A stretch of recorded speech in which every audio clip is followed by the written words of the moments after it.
हे पितरांनो तुम्हाला नमस्कार करतो. ओम श्री गणेश देवताय नमः. ओम श्री कुलदेवताय नमः. ओम श्री गुरुदेवताय नमः. ओम सर्वश्री इष्टलिंग देवताय नमः. शिवशरणात मित्रांनो, मी कडप्पा परत एकदा आपल्या समोर हजर आहे. माझ्या धर्मकरम चॅनलमध्ये आपले सहर्ष स्वागत करीत. मित्रांनो, पंचांगाचे आता आपल्या समोर सादर करीत आहे.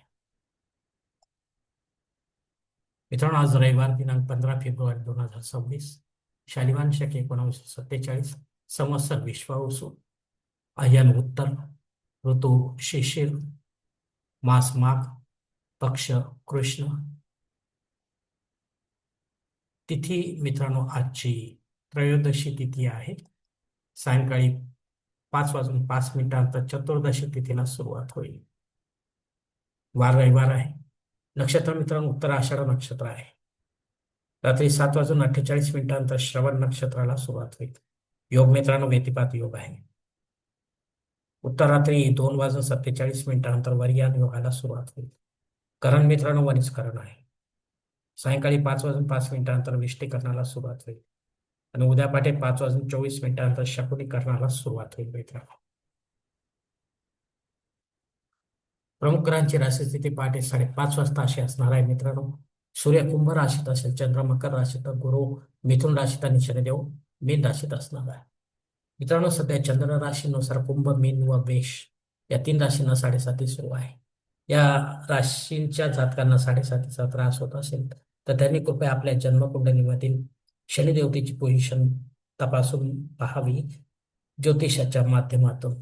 ती जर अशुभ असेल तर आपल्याला धार्मिक सेवा शनिदेवतेची करावी लागणार आहे आणि शुभ स्थितीत असता आपल्याला काही करण्याची गरज राहणार नाही. मित्रांनो, आता मुंबई भागातील सूर्योदय असते याप्रमाणे. सूर्योदय सकाळी 7 वाजून 8 मिनिटांनी, सूर्यास्त सायंकाळी 6 वाजून 38 मिनिटांनी असणार आहे. मित्रांनो, गोचर ग्रहांची सध्या स्थिती सुद्धा जाणून घेऊया. असंगत ग्रहांमध्ये सध्या मंगळ ग्रह हा 10 नोव्हेंबर 2025 पासून वक्री अस्तंगत झालेला आहे. वक्री ग्रहांमध्ये गुरु ग्रह हा 11 नोव्हेंबर 2025 पासून वक्री झालेला आहे.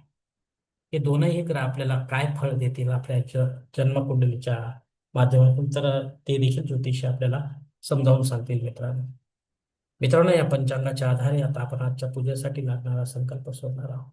तेव्हा आपण आपल्या उजव्या हाताच्या तळहातावर एक पळी पाणी, थोडे अक्षर, एक फुल व फुलाची पाकळी घ्या आणि हा छोटासा संकल्प म्हणायला सुरुवात करा. मित्रांनो, हरोम शिव शिव शंभुराज्ञे प्रवर्तमानसद ब्रह्म द्वितीय परार्थे श्वेतवराह कल्पे वैवस्वत मन्वंतरे कलियुगे प्रथम पादे जम्बूद्वीपे भरतवर्ष भरतखंडे मेरो दक्षिण दिग्भागे महाराष्ट्र देशे व्यापारिक चंद्रवाण शालिवान शके 1947 प्रभादी षष्ठी संवत्सरामध्ये विश्वावसु नाम संवत्सर उत्तरायणे शेषे ऋतू माघ मासे कृष्ण पक्षे भानुवासे उत्तराषाढ नक्षत्रे व्यतिपात योगे वनिस करणे त्रयोदशी शुभदितो वीर गोत्रात उत्पन्न में कड़प्पा मोहपात तीर्थक्षे द्वारा श्री पार्वतीपती परमेश्वर पित्यर्थ विधिवत नित्य देव पूजा एवं इष्टलिंग पूजा करीशे. मित्रांनो, याच ठिकाणी संकल्प संपलेला आहे.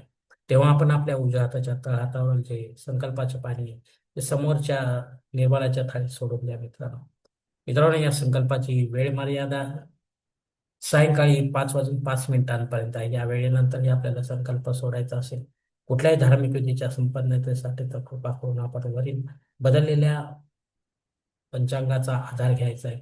नवीन संकल्प तयार करायचा तर संकल्पात आपण करत असलेल्या धार्मिक विधीचा उल्लेख अवश्य करायचा. तेव्हाच आपली धार्मिक सेवा संबंधित देवतांपर्यंत पोहोचेल आणि त्यांचे आशीर्वाद आपल्यापर्यंत पोहोचतील. आपले जीवन अधिक सुखमय बनेल.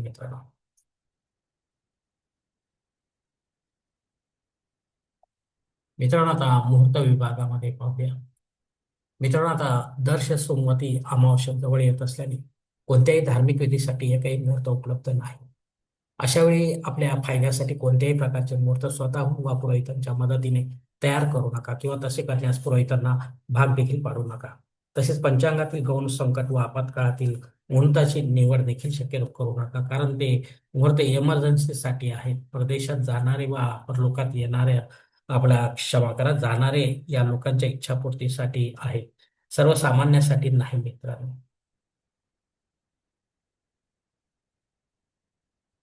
मित्रांनो, आता पंचांगातील इतर काही महत्वाची जी माहिती असते ती आता आपण पाहणार आहोत. दिनविशेषमध्ये मित्रांनो महाशिवरात्री आहे. आज महाशिवरात्री, शिव आणि रात्र याशी हा संबंध जोडलेला आहे. तेव्हा मध्यरात्री आपल्याला शिवलिंगाची, जागृत अशा शिवलिंगाची रुद्राभिषेक युक्त पूजा करायची आहे. यासाठी वेळ दिलेली आहे मित्रांनो, निश्चित काळाची. मध्यरात्रीच्या रात्री 12 वाजून 28 मिनिटांपासून ते 1 वाजून 18 मिनिटांपर्यंतचा हा काळ आहे. एवढ्या वेळेत आपल्याला हा रुद्राभिषेक शिवलिंगावर घ्यायचा आहे मित्रांनो. असे जागृत शिवलिंग मध्यरात्री आपल्याला कोठे भेटेल त्या हिशोबानेच आपल्याला ही पूजा साजरी करायची मित्रांनो. अन्यथा शिवरात्री करून देखील आपला तसा फारसा फायदा होणार नाही. दिवसा आपल्याला शिवलिंग पूजा करून देखील काही फायदा होणार नाही मित्रांनो. कारण शिवरात्री म्हटले, शिव दिवस म्हटलेला नाही मित्रांनो. बाकी आपण जप, मंत्र जप, धारणा, ध्यानधारणा वगैरे गोष्टी करू शकता, पण त्यासाठी आपले मन चंचल असल्यामुळे त्या ध्यानधारणेमध्ये आपले लक्ष लागणार नाही मित्र. त्यामुळे तेही कर्म जे आहे ते एवढे फलदायी आपल्यासाठी होणार नाही मित्र. जर आपण वीरशैव लिंगायत समाजाचे असेल आणि आपल्या जवळ देहधारी गुरूंनी, शिवाचार्यांनी विधियुक्त आपल्याला शिवलिंग दिले असेल आणि त्याची रोज आपण रुद्राभिषेक युक्त पूजा करत असाल, तर याच शिवलिंगाची आपल्याला मध्यरात्री निषिद्ध काळामध्ये पूजा करायची आहे. हे या समाजाला हे कुठेही बंधन येणार नाही मित्रांनो, कारण ही पूजा त्याला घरीच करायची आहे. इतरांनी देखील करण्याचा प्रयत्न करावा मित्रांनो. मित्रांनो, भद्रायोग सायंकाळी 5 वाजून 5 मिनिटांपासून ते उद्या पहाटे 5 वाजून 14 मिनिटांपर्यंत असणार आहे. हा भद्रायोग राहूच्या अंडर येत असल्यामुळे या वेळेमध्ये आपण शक्यतो महत्वाची किंवा विशेष कामे करू नका, अन्यथा आपल्याला अपयश येण्याची शक्यता जास्त राहणार आहे. जी रेग्युलर कामे आहे तीच आपण करावी मित्रांनो. मित्रांनो, त्रयोदशी श्राद्ध कर्म आहे. या तिथीवर जर आपल्याशी संबंधित कोणी नाते वाईक आपल्याला सोडून परलोकात निघून गेले असेल, तर त्यांच्या नावाने आपल्याला पिंडदान युक्त किंवा पिंडदान रहित असे श्राद्ध कर्म करणे गरजेचे आहे. घरी करा किंवा तीर्थक्षेत्री करा, पण विधिवत करा, पंडिताच्या माध्यमातून करा आणि अपराह्न काळातच करा. तेव्हाच आपली पितरसेवा आपल्या पितरांपर्यंत पोहोचेल आणि त्यांचे आशीर्वाद आपल्यापर्यंत पोहोचेल. आपले जीवन अधिक सुखमय बनेल मित्रांनो. मित्रांनो, अग्नी पृथ्वीवर सायंकाळी 5 वाजून 5 मिनिटांनंतर हजर आहे, त्याआधी दिवसभर नाही. जर आपल्याला नव्याने काय होम यज्ञ कर्मकांड सुरू करायचे असेल तर आपण अवश्य या वेळेनंतर सुरू करू शकता. पण पुढे जाऊन ते जर बंद पडतील तर मग आपल्याला दोष देखील लागू शकतो मित्रांनो. राहुकाळ मित्रांनो सायंकाळी 4:30 ते 6 वाजेपर्यंत आहे. या 1.5 तासाच्या काळात राहू अत्यंत प्रभावी असल्यामुळे तो आपल्या कामांना बिघडवणार मित्रांनो. म्हणून शक्यतो आपण रेग्युलर जी कामे आहेत तीच या 1.5 तासाच्या काळात करायची आहे. विशेष किंवा महत्वाची कामे शक्यतो करू नका.